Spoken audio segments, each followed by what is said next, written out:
Olá, bem-vindo a mais uma entrevista exclusiva do Fator Político BR. Eu sou Catiúcia Sotomayor e hoje eu converso com Mônica Lengruber, psicóloga, bacharel em Direito e policial penal do estado de Mato Grosso do Sul. Ela é doutora em psicologia, especialista em psicologia jurídica e pós-graduada em inteligência policial.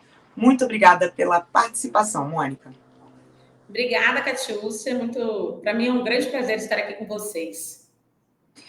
Mônica, um dos temas que você domina é a relação entre inteligência, segurança pública e organizações criminosas. Inclusive, é assunto de um dos seus livros. Este ano, faz 30 anos que surgiu o primeiro comando da capital. A gente inicia, então, querendo entender como que nasceu o PCC e como que funciona esse grupo que hoje já é considerado uma das 3 maiores e mais bem estruturadas organizações mafiosas do planeta.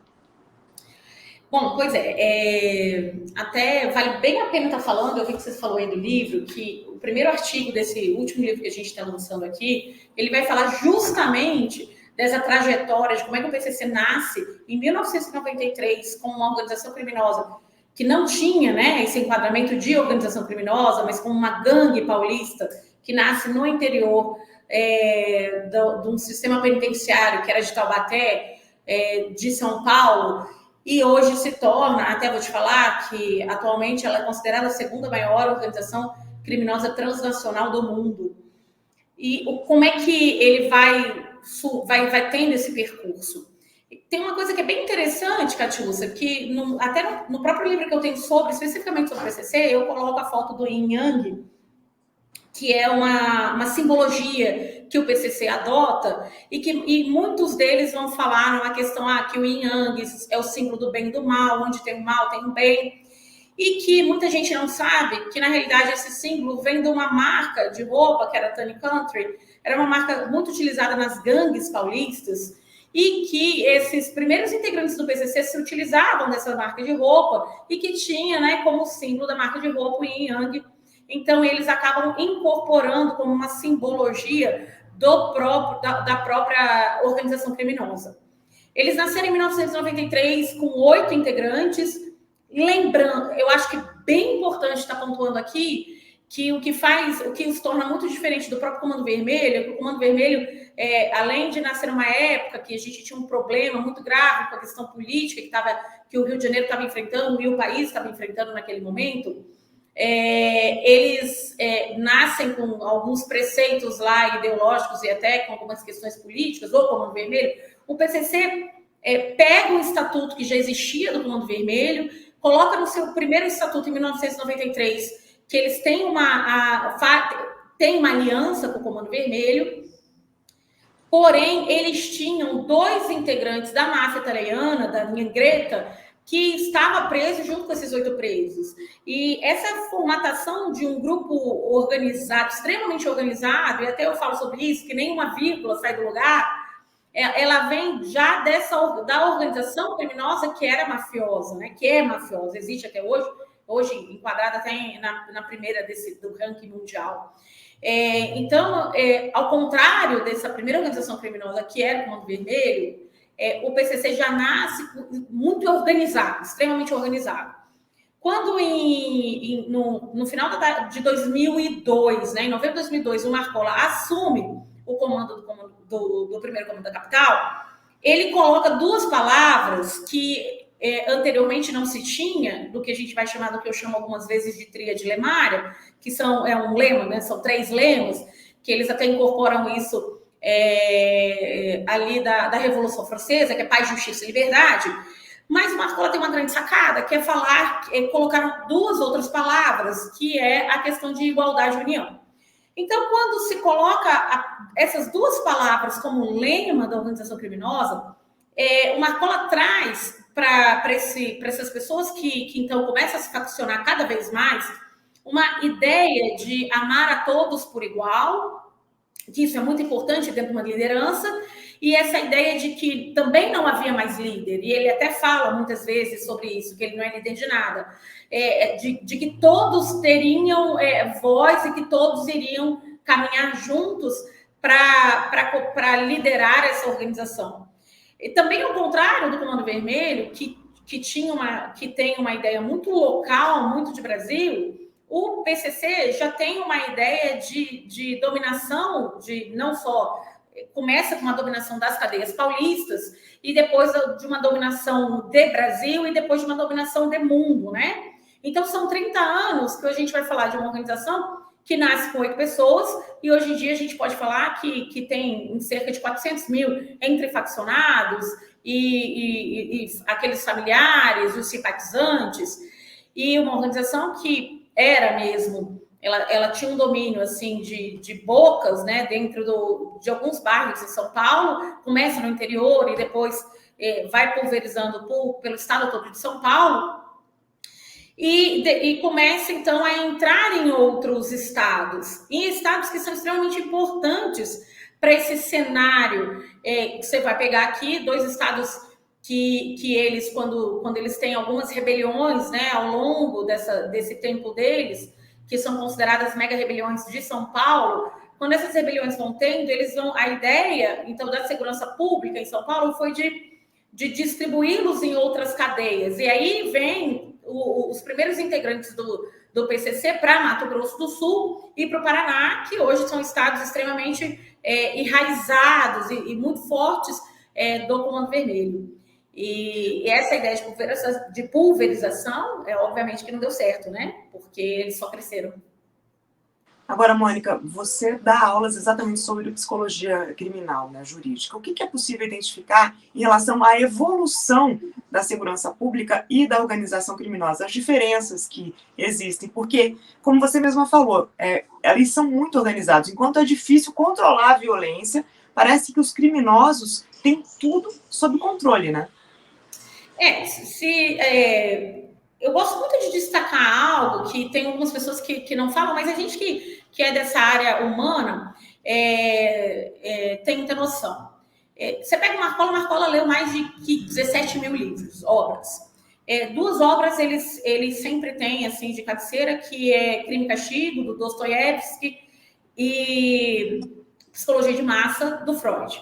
Psicologia de Massa do Freud vai falar o quê? Justamente que o Freud estuda as 2 grandes organizações de massa, que é o exército e a igreja, e essa comunidade de igreja. E ele vai dizer, ele coloca ponto a ponto como é que uma massa, né, de pessoas, ela se organiza e respeita um líder, né?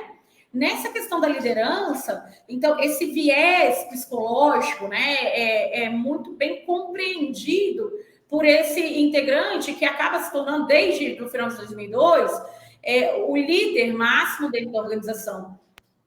Quando você tem um líder que tem um conhecimento específico sobre psicologia de massa, um conhecimento do Freud, que é o pai da psicanálise, a gente está falando que não está lidando com qualquer pessoa, e sim com uma pessoa altamente capaz de ter um pensamento e de ter um poder sobre os outros, né? De como é que ele vai. A gente pode até fazer uma analogia com o que aconteceu com o próprio Hitler. O Hitler falava de uma raça pura, uma raça ariana, e ele não era alemão, ele não era de raça pura. E levou muita gente a cometer atrocidades em nome dessa raça pura. Então, esse traço desse tipo de personalidade que se utiliza da psicologia e de entrar, né? Os presos falam uma coisa que é muito engraçado. Eu lembro que às vezes eu atendi alguns, eles falam assim: aquela doutora lá entra na minha mente. Então, eles usam isso, entrou na mente. Essa capacidade de entrar na mente do outro e fazer com que esse ideal que é colocado tivesse um significado e tivesse um sentido, né, na vida daquelas pessoas. Pessoas que não se sentiam pertencentes a local nenhum acabam apresentando esse sentimento de pertencimento, que isso é algo muito da criminologia também, da psicologia, né, que vai estudar os criminosos.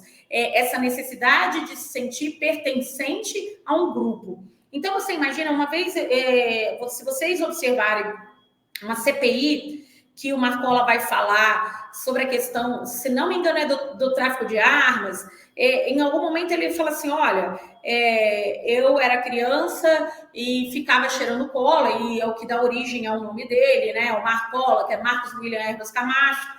e aí Marco, um tirador de cola, virou Marcola. Mas eu era criança e cheirava cola ali nas estações, né, paulistas, e ninguém nunca olhou para mim. Talvez se alguém tivesse prestado atenção para mim e eu tivesse sido colocado em alguma política pública, eu poderia ser um grande CEO, né? Ele é engraçado ou não, ele acaba sendo um grande CEO, mas da maior organização criminosa que a gente tem no nosso país, é a segunda maior organização criminosa transnacional. Então, essas questões... e ele fala uma outra coisa, que é, olha, eu nunca saltei um banco utilizando arma. Então, ele se gaba dessas questões. Eu nunca utilizei de violência para as minhas atuações dentro do crime. E ele acaba sendo muito respeitado, porque ele vai falar tudo isso, e essa capacidade. Marcola é uma pessoa que fala muito baixo, que esse falar baixo dele, pausado, faz com que as pessoas tenham atenção sobre ele, e é altamente pensante, até porque ele tem um nível de conhecimento muito elevado, mais elevado que boa parte da nossa população brasileira. Agora, você falou dessa questão da organização do PCC, e você citou em outras entrevistas, eu cheguei a acompanhar, questões como o que eles têm de empresas, bunkers, o que o narcotraficante brasileiro dessa facção hoje representa, na realidade mundial, na economia, de toda forma. Sim, a gente vai ter aí hoje em dia um problema extremamente grave que está instaurado na nossa nação, né, no nosso país, que é uma organização criminosa que atualmente está em 121 países. Ele tem esse alcance muito grande, principalmente na Europa, né? Ele sai, então, a gente tem um marco que é bem importante, Catiúcia, de se falar, que é a morte do Rafah aqui na nossa fronteira, né? Então, se você pegar aqui Mato Grosso do Sul, que é uma fronteira muito importante, não só para o nosso país, para o Brasil, mas é uma fronteira importante em âmbito internacional, para que eles se configurem nessa organização criminosa transnacional, porque nós temos a Bolívia e o Paraguai, que faz fronteira com o nosso estado, e que são os dois grandes produtores, a Bolívia com a cocaína e o Paraguai com a maconha. Quando tem a morte do Rafah, que a própria cocaína também ia para essa área ali do Paraguai para chegar aqui, para entrar no Brasil, porque o Brasil é o segundo maior consumidor também de drogas mundialmente falando. Então, além da gente ter um consumo interno muito importante, nós ainda somos responsáveis para mandar essa droga para vários países europeus, né? Então, quando se entra aqui, e aí eu até falo bastante sobre isso, se você, há um tempo atrás, valia $1.000, esse tablete de cocaína, ele é comprado por $1.000 na Bolívia. Se ele chegar a São Paulo, ele já chega a $10.000, e quando ele é atravessado por esse mar, uma área que eles gostam muito, fizeram isso muito por Santos, e aí, como ficou muito vigiado, passou para essa área do Ceará, ali de Fortaleza, que é uma área muito, muito mais próxima para se chegar à Europa, e atualmente a gente está vendo aí o grande problema que Salvador está enfrentando aí com as organizações criminosas. Até estarei ministrando uma palestra agora, essa semana, estarei indo para Salvador amanhã, e estarei ministrando uma palestra aos juízes pelo interesse. Mas essa droga chega e eles são donos de muita coisa, até dos navios, hoje em dia, para transportar essa droga para a Europa. E há muitos desdobramentos, né? Além dessa questão específica do narcotráfico, existe o tráfico de pessoas, o tráfico de órgãos, a violência sexual. E a gente viu também, há pouco tempo, o plano do PCC de trocar a vida do senador Sérgio Moro, o ex-juiz da Lava Jato, exatamente pela transferência do Marcola, que você citou há pouco, líder da organização, que está preso na Penitenciária Federal de Segurança Máxima de Brasília, para o Sistema Prisional Estadual de São Paulo. Essa negociação teria alguma chance de acontecer? Porque é mais provável que o ex-juiz da Lava Jato fosse executado, e isso acabaria sendo uma demonstração de poder, né?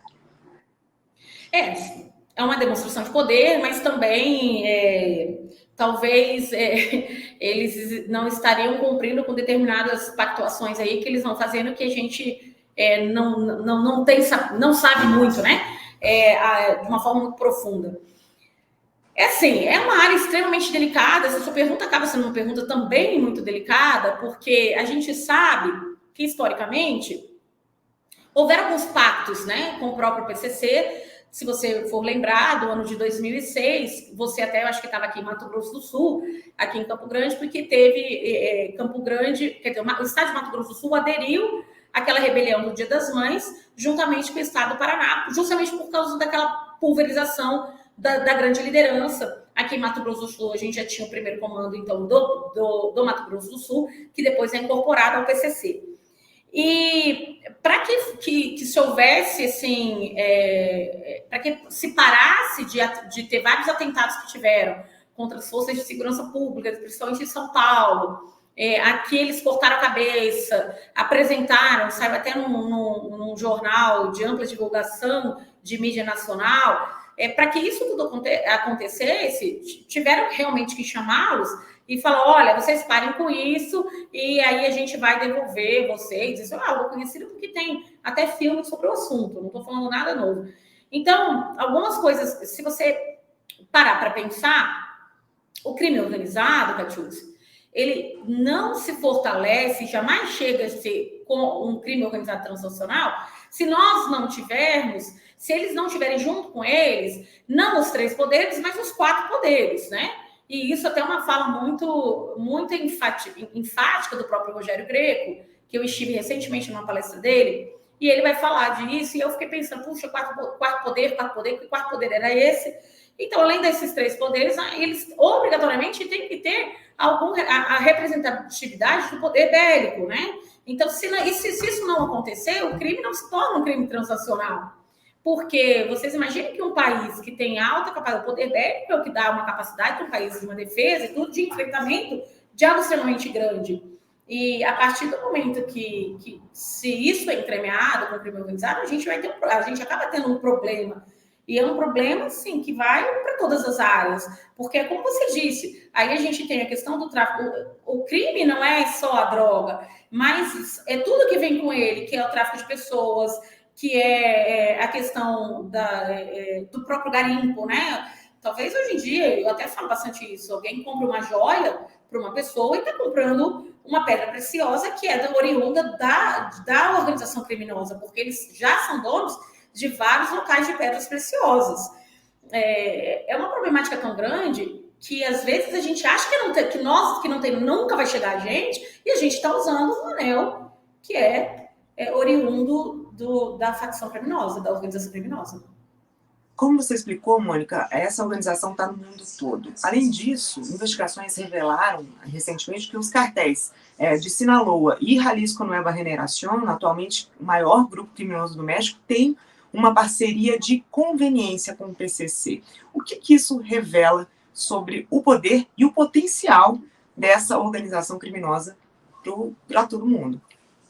É bem interessante você utilizar uma palavra que poucas pessoas conhecem, talvez a primeira jornalista que me fala com tanta propriedade sobre isso, que é a conveniência. E isso que você diz é extremamente importante, porque o PCC ele não faz parceria, ele faz contratos de conveniência, você diz algo que é verdadeiro. Ele não é parceiro de ninguém, ele faz contratos que são convenientes a eles. Isso existe sim, é real, até porque quando eu disse, quando o Rafah morre, eles então não tem mais ninguém para ficar intermediando o valor da droga, e aí eles passam a colocar a dar o valor para essas drogas, lembrando que a região do Chaco, ela é uma região que também vai outros tipos de droga, que é da Bolívia, vai para lá também, então a gente vai ter com isso, todas essas outras organizações criminosas, e aí você está falando de cartel, o PCC hoje em dia, se você falar com um norte-americano, eles consideram, sim, um cartel também. Assim como tem pesquisador que considera como um grupo terrorista. Para você ter ideia, Catiúcia, quando eu fui fazer meu doutorado, especificamente no PCC, a pessoa que eu encontrei, né, o autor que explicava alguma coisa para mim e que fazia sentido sobre essa organização criminosa, que era cada vez mais crescente, era o Albert Bandura, e o Albert Bandura estudou os terroristas da Torre Gêmeas. E foi o que mais foi similar à organização criminosa do PCC.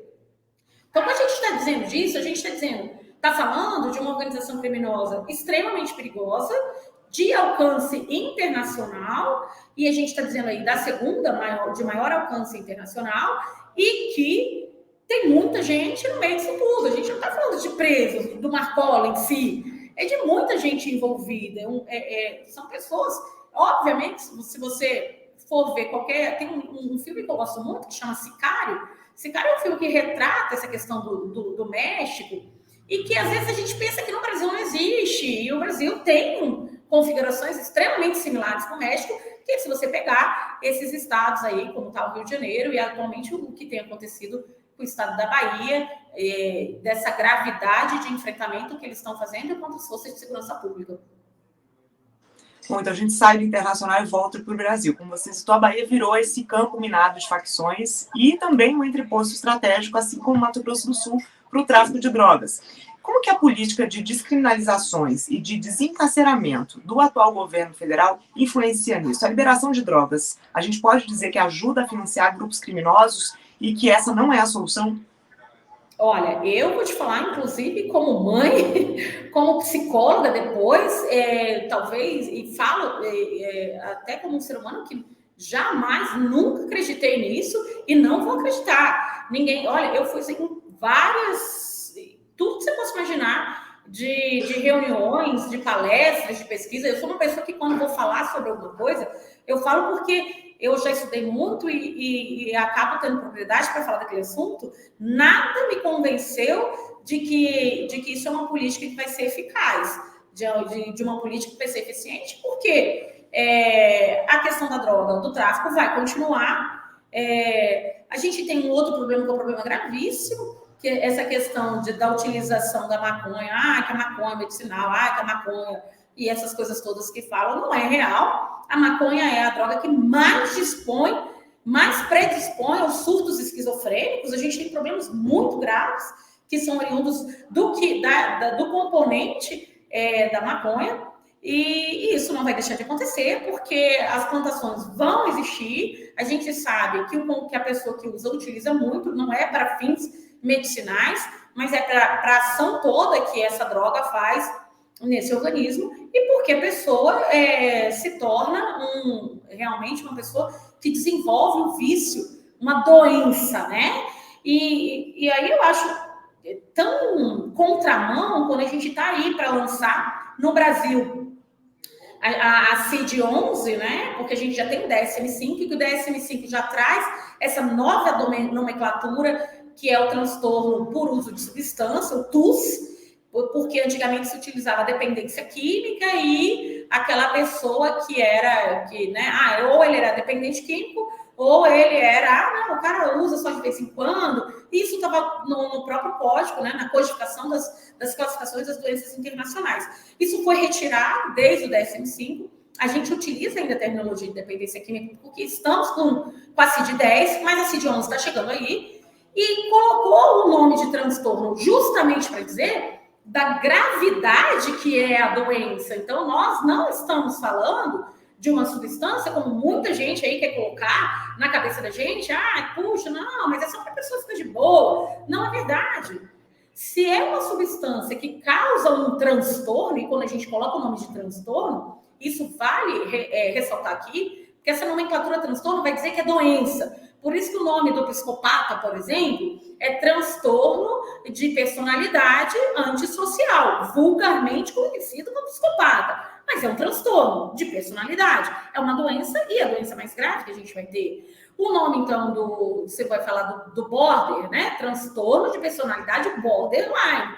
Então, dentro da comunidade científica, da psiquiatria, da psicologia, quando se utiliza essa nomenclatura de transtorno, a gente está afirmando que é uma doença, e é uma doença muito grave, uma doença que precisa de enfrentamento. Então, a nossa política tem que ser uma política de enfrentamento para essa doença. Quer dizer, uma política que, inclusive, de enfrentamento para que essas drogas não cheguem ao nosso país, para que essa droga, mais ainda do que chegar ao nosso país, que é, volto a falar, o segundo maior consumidor de drogas no mundo, para que essa droga também, além de tudo, não cheguem a outros países e faça toda essa questão que está sendo tão deletéria na vida de pessoas. Porque quando a gente tem uma pessoa com transtorno por uso de substância, uma pessoa com transtorno por uso da maconha, nós estamos falando não só dessa pessoa, mas de uma família toda, da destruição de uma família toda e de todas essas pessoas que vão se correlacionando. Então, é muito grave. É grave a gente ter alguém que pensa de uma forma tão contramão à própria ciência da medicina, né? Vai contramão contra os psiquiatras, a psicologia e tudo que a gente acredita e vem buscando tanto para cuidar da saúde mental das pessoas que têm transtorno por uso de substância. Isso evidencia só que enfraquece, então, a população e fortalece o criminoso, né? Mônica, tendo em vista tudo que a gente conversou aqui, você acha que o Estado ele tem possibilidade de recuperar o controle, exatamente, até mesmo no Rio de Janeiro, o Estado perdeu o controle de vários territórios, a Força Nacional está no Rio nesse processo todo. Você acha que é possível, depois de tudo que a gente conversou aqui, e vendo o desenrolar, o fortalecimento do crime organizado no país, você acha que é possível para o Estado recuperar isso, o controle? Olha, Catiúcia, eu, inclusive, estudo muito e tem várias pessoas aqui, ó, você pega esse livro, nós somos mais de 26 estudiosos, todo mundo, todos aqui são da área de segurança pública. Na realidade, a gente tem dois colaboradores que são advogados nessa área criminal e penal, que sempre estiveram conosco e a gente faz questão de que fiquem, mas são pessoas que trabalham na ponta e que estão produzindo conhecimento. Nós todos, sim, acreditamos que há uma possibilidade, porque a gente não vem aqui para falar só dos problemas, jogar. Nós acreditamos, sim, que existe solução. A partir do momento, tem uma palavra que eu gosto muito, que é do meio dos militares, que é querência, né? Eles falam que querência é aquele que quer muito, né? A partir do momento que a gente tenha pessoas, os gestores, que querem muito e que a gente tenha esse profissional, cientista político, embasando todas as políticas públicas de atenção à segurança pública, eu acredito que a gente vai ter um recorte muito melhor sobre essa problemática das organizações criminosas. O nosso país tem um costume muito ruim, que é criar políticas públicas sem utilizar os cientistas políticos. Então, a gente precisa utilizar mais esse profissional do conhecimento, que não vai falar de uma política partidária, mas de uma política de nação. O que é que a gente precisa desenvolver para uma política de nação? Essas coisas que ficam toda hora interrompendo. A gente tem uma política pública, interrompe, aí vai para outra, e a gente não dá continuidade às coisas que estão tendo sucesso. É muito ruim para a gente. E vou falar a última questão. Precisa a necessidade de incluir os profissionais policiais penais na discussão, na fomentação e na criação de políticas públicas para enfrentamento do crime organizado. Porque são esses profissionais que sabem da problemática da organização criminosa, que só 2 delas, das mais de 100, que não são oriundas do sistema prisional. Nós estamos falando de uma organização que nasce no sistema prisional e, em geral, o sistema prisional não é chamado para ser ouvido. Eu até sou muito grata por estar aqui com você, por ser policial penal e ter voz aqui com você para dizer dessa gravidade, dessa problemática do crime organizado no nosso país. Mônica, para concluir, eu agradeço muito você dividir todo o seu conhecimento aqui com a gente. Eu gostaria de saber, quem tiver interesse em comprar um dos seus livros, como que deve fazer? Bom, a gente tem um site que é www.cienciapolicial.com.br, que lá tem essas informações, e as pessoas falam comigo mesmo, né, Catiúcia? Porque assim, eu quero dizer que a gente não tem editora, nós produzimos, nós pagamos do nosso bolso o livro, e a venda é bem barata, que é só para pagar mesmo esse custeio todo, até a gráfica é em Brasília. E aí é para o meu telefone, que é 67992813017. A pessoa pode entrar em contato, que a gente manda. Se a pessoa quiser comprar os 3 volumes, assim, é um valor super acessível, já incluindo o frete. Então a pessoa pode entrar em contato. E falar que leiam, porque a produção é por pessoas que sabem muito. Aqui não tem pessoas que são só meros estudiosos dentro dessas universidades aí, grandes universidades, mas nós temos servidores públicos que estão dentro das universidades para dizer o que acontece de verdade na segurança pública.